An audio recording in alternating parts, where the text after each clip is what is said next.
Hello and welcome to the Patron Saints of Pop Culture podcast. As always, I am your co-saint, Miguel Covarrubias. And I am Kathy Covarrubias. And today, let's talk about Annihilation. The movie, yes, not the actual movie. Annihilation of the planet, because, that would be bad. Or we could. I mean, we are patron saints, so... Okay. Oh my. So, spoiler alert if you have not yet seen this movie. I know critics kind of liked it. The audiences didn't really like it. I know that a lot of people did not probably go see it because, their friend said, oh, it wasn't good.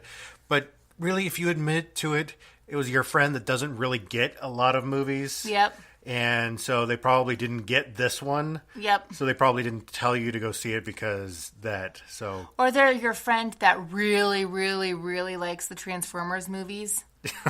Like why? Why do you like those movies? They really like those movies. Yeah. Anyway, it's on Netflix now, or you can do like I did and spend your 99-cent movie rental credit on Google Play to rent it, not realizing that it was actually on Netflix. That's but okay. You'll never get that $1 back. Yeah. So we are going to be doing our review and summary now. So my quick summary of it is that a meteor hits the planet and creates a giant soap bubble that mutates everything. And stuff happens. That's my line. All right. Okay. So a meteor hits a lighthouse, which is important. Okay.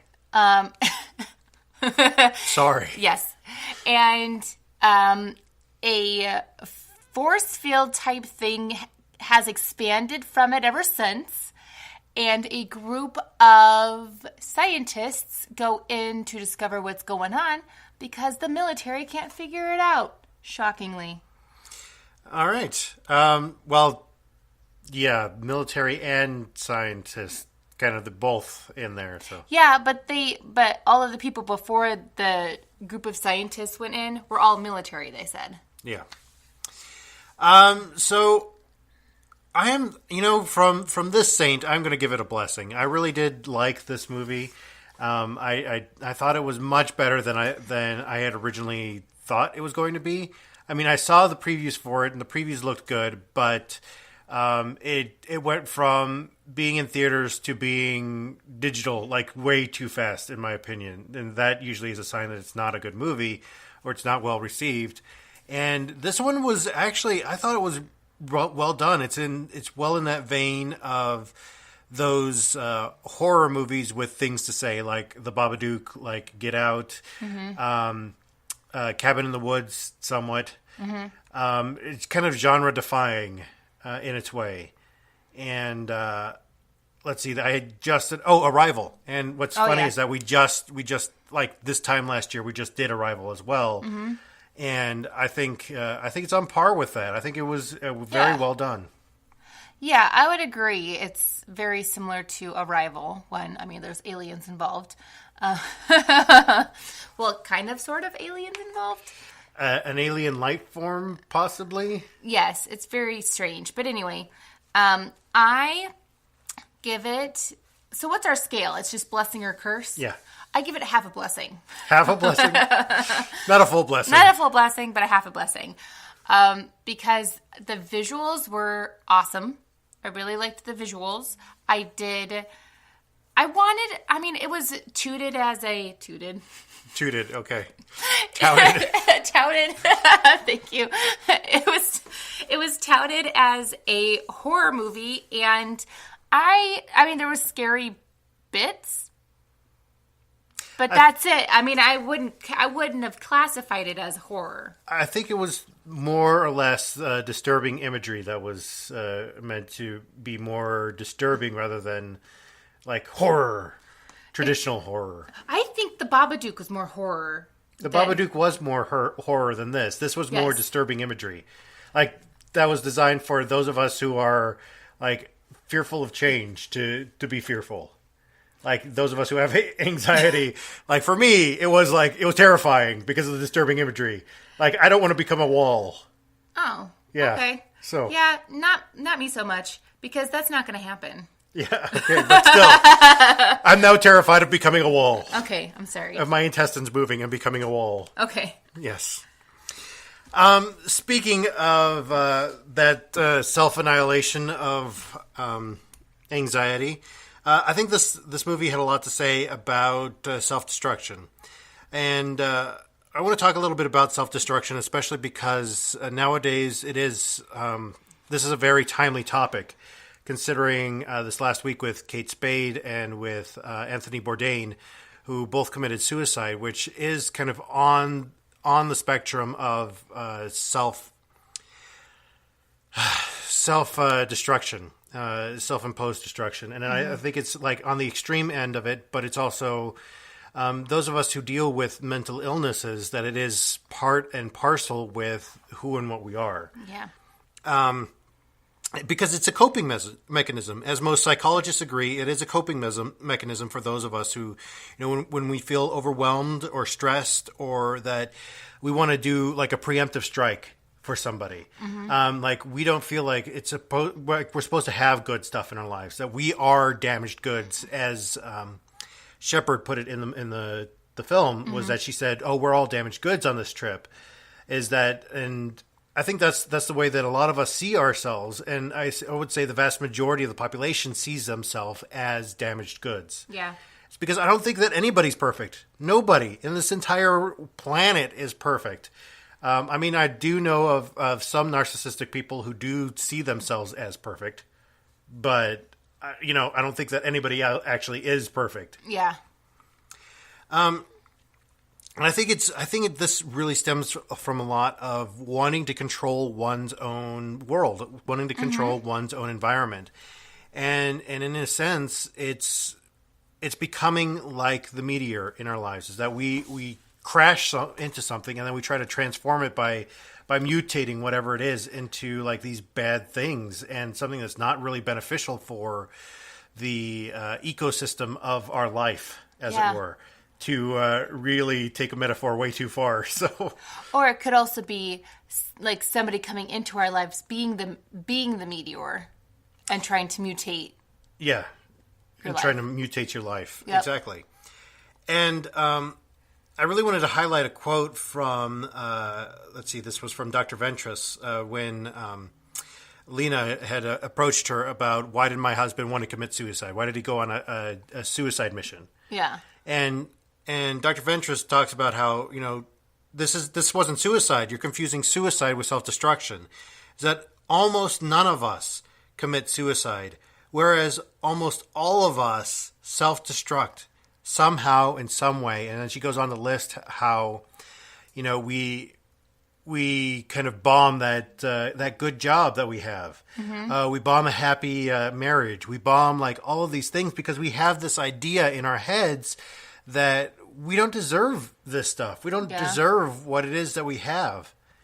And I mean, counter to popular songs like "Count Your Blessings" and stuff like that from Louis Armstrong, is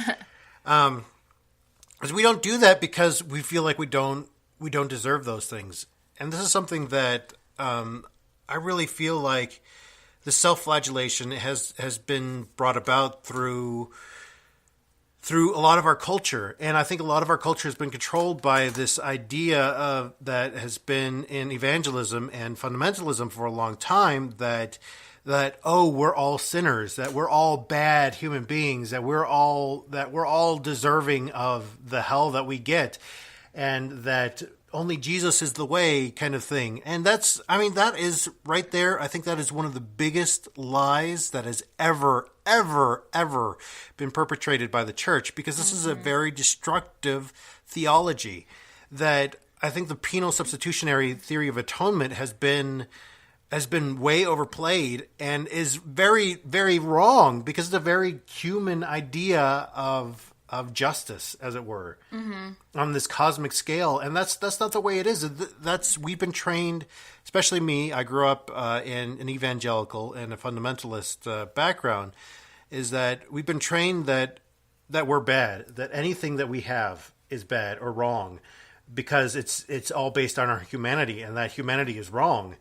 Which makes no sense. I know it makes no sense. It was that kind of thing that, oh, you're meant for this better life beyond. That store up for yourselves like stuff in heaven. Taking that verse way out of context. It just doesn't make any sense. I mean, then why would we be here if we're just supposed to be up there in heaven? Well, yeah, and that's the thing, is that they're taking this one verse from Jesus way out of context. This one saying, whereas he also said, "I've come that you may have life and have it to the fullest." Mm-hmm. I mean, this whole idea of the afterlife really wasn't around during that time. Mm-mm. Jesus had this idea of Gehenna, which is hell.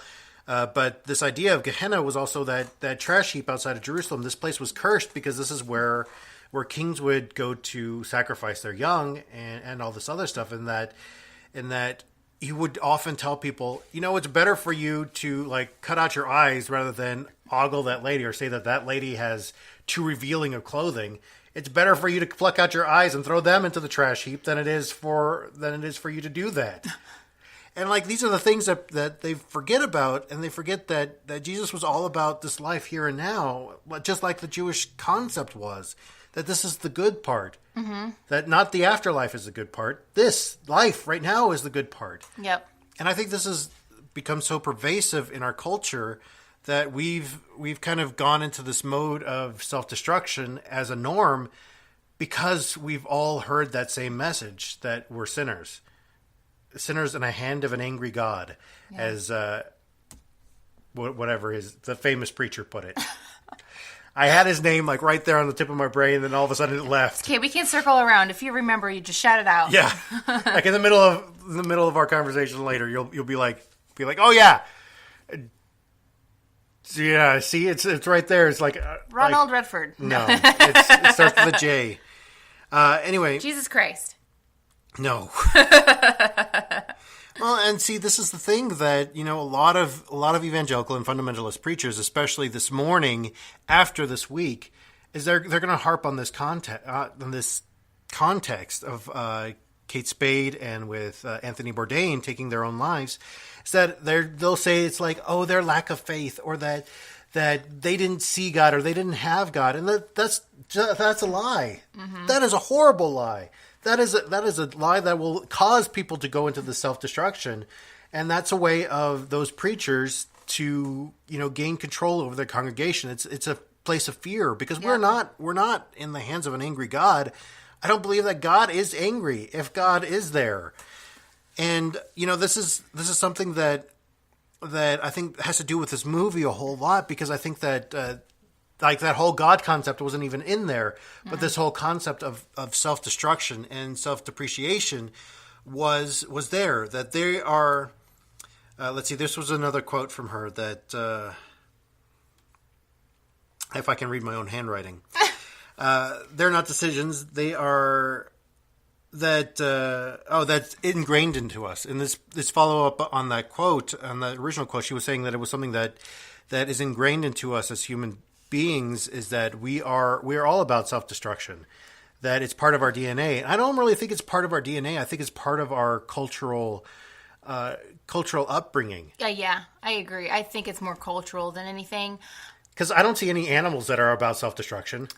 There are a few, but it usually has to deal with them being sick or something like that. Like, yeah, it's not a normal behavior. Well, I mean, like the common misbelief about lemmings is that they don't go running off of cliffs.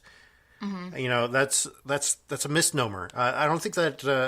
I don't see that in nature at all. I think I don't know. The only time I can think is like when they're sick, because it's very very animalistic of us to want to preserve our life. I mean, that's usually like what drives us, is to preserve our life. And usually that self-preservation is much stronger than our own self-destruction. Mm-hmm. I really like the quote at the very end as well, when Dr. Ventures was I think fantastic in the movie. She played that really kind of gruff character that, she did have this weird, she didn't have any eye contact with anybody. And she kind of like did this thing to kind of avoid that at all costs, to do her own thing, which I thought was fantastically played. was subtle, but also like very character building at the same time. Yeah. But at the very end, she talks about how the alien life form or whatever it is didn't have any desires. It just came to expand, to expand until there was nothing left, till total annihilation, till everything was kind of separated.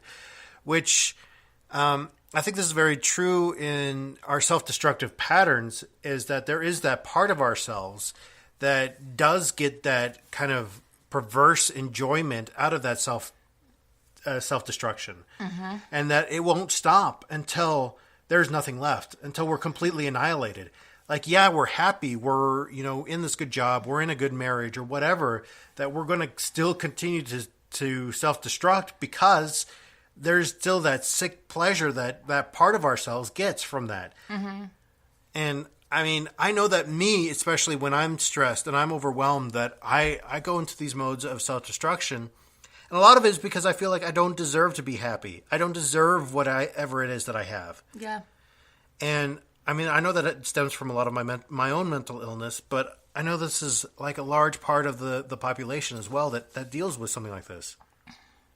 I mean, I know that you see it in me too. Oh, yeah. And I mean, even me, I have not been diagnosed with with depression or anxiety, but I have had my, all of a sudden, just out of the blue, it hits me real hard, for a couple of days. Yeah. And I mean, heck, even in my work, it's not that I will purposely do stuff that is wrong, but I will just let things slide than I normally do, making offers and that kind of stuff. And if you're in customer service, you're supposed to make those offers. And when I am down in the dumps and feeling bad about myself, I'm like, why even bother? And they're not going to say yes. Yeah. And that in itself is also self-destruction because... Well, like I said, that's a preemptive strike. Is that you're more worried about that rejection, that you'll bomb whatever it is, so that you don't face that rejection. Yep. You're like, well, I took control of that rejection. I knew you were going to say no, so I just didn't do it. I just didn't do it because And I think this is, social suicide that we commit as well is that,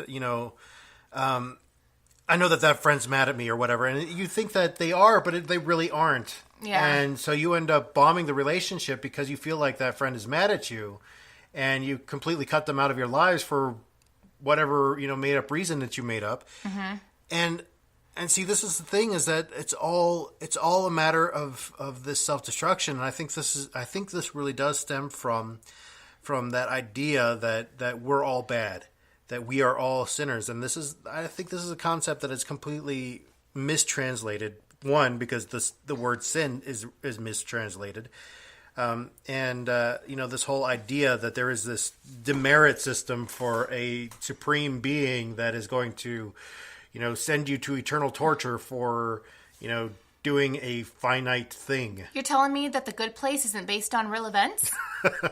It's based on a true story. Oh, that's what I thought. Kristen Bell was sent back to this earth to act in the show and to be herself in the show. I thought so. Yes. So...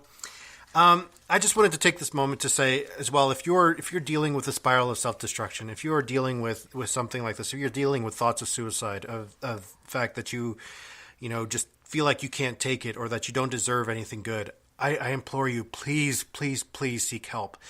Don't wait for somebody else to tell you to do it. Don't wait for somebody else to say that they love you or they support you, because the truth is you can only rely on you. And you are loved just as you are.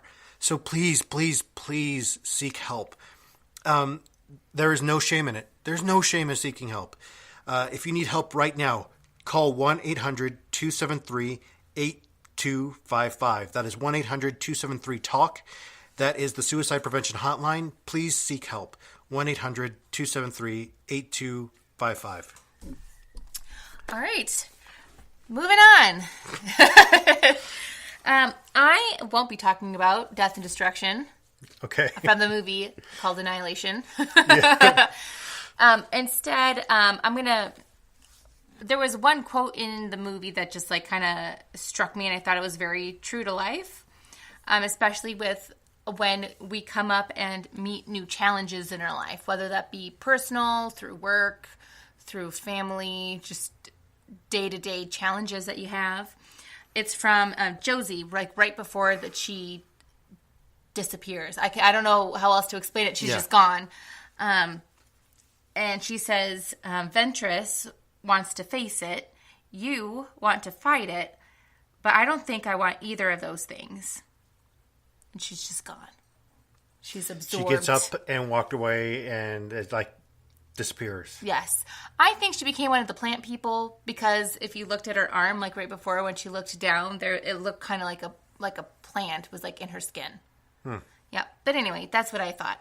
And I thought that was pretty on point with how, I mean, the three basic ways people end up meeting challenges. Well, and I think this is important because this is like a stressor, a major stressor for a lot of people is new challenges. Yeah. And there are people who tend to choose one of those three ways and just stick to it no matter what the challenge is. Like, this is what they're going to do, like all the time, which can be bad and a little self-destructing as well, too. Yes. You want, I think, by the end of this, hopefully you will come up with the conclusion that I have, that you kind of have to decide what's best for the given situation. Yeah. So first, she says that Ventress wants to face it. Mm-hmm. And what that means in this situation is Ventress wants to discover like what is happening, like what is causing it. Like she doesn't necessarily want to destroy it. She doesn't necessarily want to like do anything to it. She just wants to know more. Yeah. She just, she wants to gather her information about it.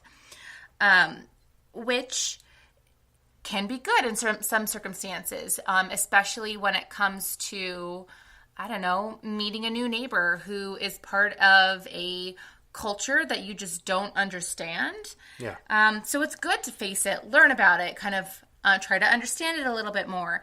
Maybe not fully accept it, which you don't have to necessarily do, but at least have kind of a basic understanding of where they're coming from, which I think can be a good thing. Yeah, and I think that she didn't fully accept it either, which is why she was ultimately became light at the end, which I don't know, really don't know what happened. There was more symbolism that I just went over my head, I think. But yeah, for like right beforehand, because you said something about how she was trying to avoid eye contact. Yeah, I think in my mind, if I remember correctly, like when Natalie Portman comes in, like at the beginning and sees her sitting there and she's facing away from her, it almost looked like something was over her eyes, or like she didn't have any eyes. Yeah, she didn't have any eyes. And yeah. I mean, that was, you saw the same thing in the Natalie Portman clone thing that maybe is the one that escaped. I don't know. Yeah, so that's not our job to figure out. That's up to you. So that's the first one. And like I said, in some circumstances, it's actually a good thing to do, like kind of learn about it, figure out what's going on. You don't necessarily have to embrace it, but at least try to get a basic understanding of what it is, whatever that may be. Yeah. The other one, and I feel like this is really prevalent now, like especially with what's going on right now in our society, in our own culture here in the United States, is fight it. Of course, fight it means you want to resist it. You want to keep it at bay. You want to, get rid of it if you can. Make sure it goes away. However, in a lot of those circumstances, if you flat out fight something without actually facing it first, or trying to learn about it first, a lot of the times no change is made. Well, and I think this just has a lot to do with the way that our country is at the moment, is that we are kind of set in this place of being afraid almost 24/7. Is that this is almost the extreme? Well, yeah, I would say it is the extreme of what we've wrought with our news media and with our politics. Is that we found that fear was a way to control people, and so we went there as a society. Oh yeah. And it's definitely on both sides of the aisle, like all forms. Like everybody's afraid. Yeah. Everybody's afraid. And we push people to be more afraid too by using, facts or whatever that suits our narrative, which I think it's both and is that's our way of fighting now is we're fighting fear with fear instead of trying to change the story. Exactly. Well, and but I also think, of course, fighting it can be a good thing. For example, like if you just see right off the bat that what you are witnessing is just blatant injustice, then yes, I say go ahead and fight it. Well, yes. But I also think, like, for example, maybe your work has implemented a new guideline for some system or whatever, and they want you to start using that instead of the old way. And then you're just like, no, I'm not going to do that. Why are we changing it? It was just fine before. Like, without actually, like, learning anything about it, you just automatically like, nope, I don't want to do this. This is too much. Like, I don't want to learn anything. That's also bad, though, because that, like, stops you from progressing yourself. Yeah. Well, and I think that, oftentimes the reason why companies do make those changes is to either streamline the process for, their employees which is a good thing. Yeah. Or to save, a little bit more time or money or whatever, which also would be good because, in the long run, if your company does care about you, then, that time or money is going to be going to you. Yeah, hopefully.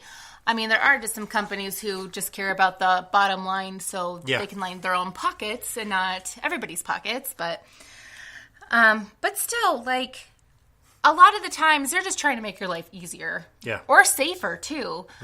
And just why? Why do you fight it? There's like a certain, I'll just tell my little story of what I thought was ridiculous in people fighting. It was, I used to be a manager at a sandwich shop, and we made subs, and those subs, you had to cut them, just to, cut them into smaller pieces so people can eat them easier, obviously. And for the longest time, we could either use a box cutter, which is like this just piece of plastic that's kind of shaped as an oblong, piece of plastic that covers the whole sub, and it has different slots. So you would just follow the lines of the slots. Whoops, sorry, more everybody. Like a cutting guide. Yeah, exactly. Yeah. Yep. So you could use that, or you could use metal mesh glove, and have plastic on it and cut the sandwich with that. Yeah. Either way, it's to prevent you from cutting yourself. Well, they decided that they were going to change it up.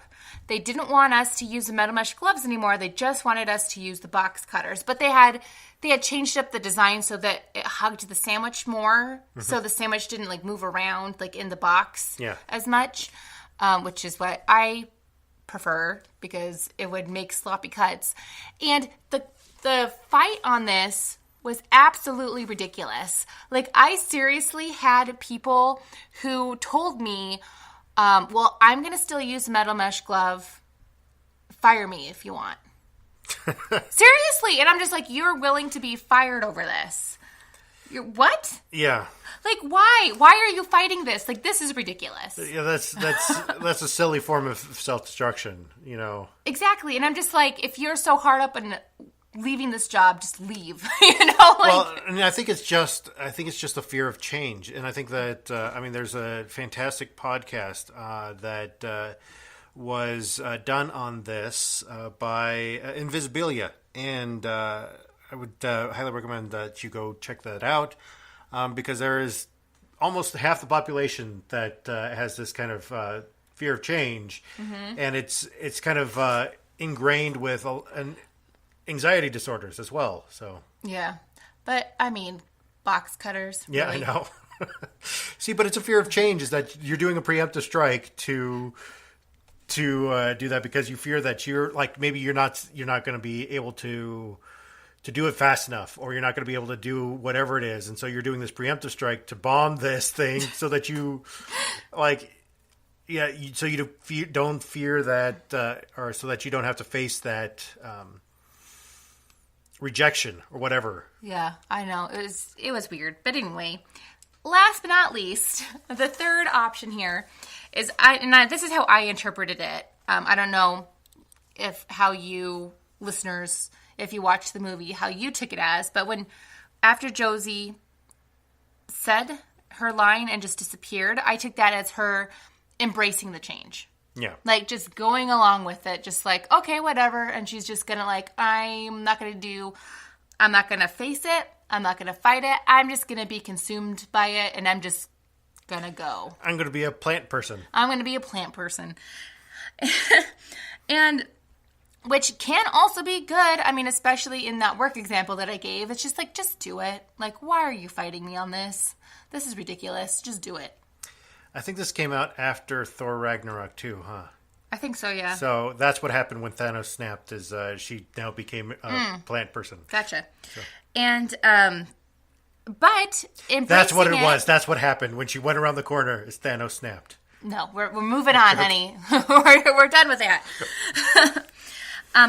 But in fully embracing something can also be very bad too, depending on what the circumstance is. For example, like, say a neo-Nazi group came into your town and just said, we're gonna put up base here. Yeah. And you're just like, sure. You just, like, fully embrace it, let it happen. Not the best idea you've had. Yeah, no, and that's something that, that would be something that just fight it, because no. Exactly. But it also can sometimes be easier just to embrace it. So I understand, especially people who, like, don't want to get involved, or they, like, don't want to, I don't know, somehow do the hard work involved in trying to do the right thing. I understand why they just kind of, like, let it slide, like, let it happen. Mm-hmm. I don't think it's the right thing to do, but I understand why, because it can sometimes be overwhelming to fight something or to face it. Like, embracing something completely is also another form of self-preservation. Actually, if you think about it, all three of these things is a form of self-preservation. Yeah. That's all that's what is ingrained into us, is that flight or fight mechanism. Mm-hmm. And it's more or less, that fight, flight, or acceptance. Yep. And I think that, is the one that's often left out there, is acceptance. It's acceptance, yeah. Well, thinking of that is that a bear comes up, not a mutated one that screams with a woman's voice, but... a bear comes up, is that I'm sure that there would be people who are just, like, freeze instead of the, fighting or flying or running away, is that they would just freeze. And it's more or less embracing, I think, is that, oh, well, I'm going to die now from a bear. So. But actually it sometimes can be good, because depending on the breed of bear and the season and what have you, you sometimes are supposed to, like, crawl up into a ball and, like, protect your vital organs. And pretend to be dead? Mm-hmm. Okay. Yep. Thank you, Montana. I learned about it in Girl Scouts. I think what's more important out of all of these three options, like I said, is to assess the situation first, figure out what's going to be more beneficial to not just you, but to everybody around you, and maybe do a mix of these three. Mm-hmm. Or, like, pick one that's going to be more, like, lead to the better outcome, or kind of a mix of both. So maybe before you fully embrace it, you do want to face it first, just to see, like, what it's about, which makes sense. I think, though, anytime that you do come up with a challenge, it's always good to try to learn a bit about that said challenge. Yeah. Whatever it is. That's why I always encourage people, when changes do make, especially like new laws or new rules, ask why. Like, why are we doing this? Yeah. You may not like the reason why, but at least you'll understand the purpose behind the rule or the law. Well, and I think that's something else that we can do, especially with news stories. Like this week we had news story of that senator that wanted to see the holding cells for the immigrant children. I was waiting because he wasn't let into the building yet, which was something that I was like, okay, I'm going to wait until he actually gets in, until he actually sees the conditions that are going on in there before I, fully get outraged about this. Which there was reason for me to be fully outraged about that, but it's one of those things that we need to wait and really fully understand what's happening, what's going on, before we, do make that fight or acceptance. Well, heck, I mean, the news media is so guilty of just, jumping the gun on these things. Oh, yeah. How many times, oh my gosh, I can't remember his name, but anytime that there's some kind of a shooter situation, there's this one name that will pop up almost instantly, and a lot of news reports will always report or they'll get fished into reporting this name. I can't remember what it is. I'm sure somebody out there listening knows, but it's just a joke that Reddit has used, and I can't remember if he's a real person or not. I think I've heard about this. I think it sounds familiar, but I don't remember fully what it is. Yeah, it's usually local news organizations that end up reporting about this guy who's not actually the shooter. Yeah, and they tend to, instead of investigating it further, they're just oh, thanks for the information, and they just kind of blurt it out to everybody. Yeah. And it can be definitely wrong. Yeah. So I guess what I'm saying is at least face it a little bit, whatever the challenge is. Learn about it. Try to understand it a little bit more. So these are the principles in the parable of annihilation that we pulled out. We pulled out about self-annihilation, about self-destruction, and about seeking help with that. Again, if you are in a situation where you realize that you're in a spiral of self-destruction, or even if you're being told some of those lies that you're not worthy of whatever it is, that please seek help. Please get out of those situations. Again, I can't reiterate that enough. And again, that number is 1-800-273-TALK. That is the Suicide Prevention Hotline. We also talked about meeting new challenges and how to do that with our 3 methods of face it, fight it, or accept it. Embrace it? Embrace it. Embrace it. Okay. So these are the things that we are currently listening to or reading or watching or whatever, so that you know that these are some things that may come up in the future with our podcast episodes. We are still working on Handmaid's Tale. This last week, oh my goodness, was really difficult to watch again. I think season 2 is turning out to be a lot more difficult to watch than season 1 was. Yeah. I think because they're pulling out, I don't know, more reality, I guess. Yeah. And let's see, we're also working on Westworld. So there we go. We've got Josie again. After she turned into a plant person, she became in charge of a robot park. Yay. Robots. And she's maybe a criminal? I don't know. I haven't decided yet. Yeah, I'm not sure.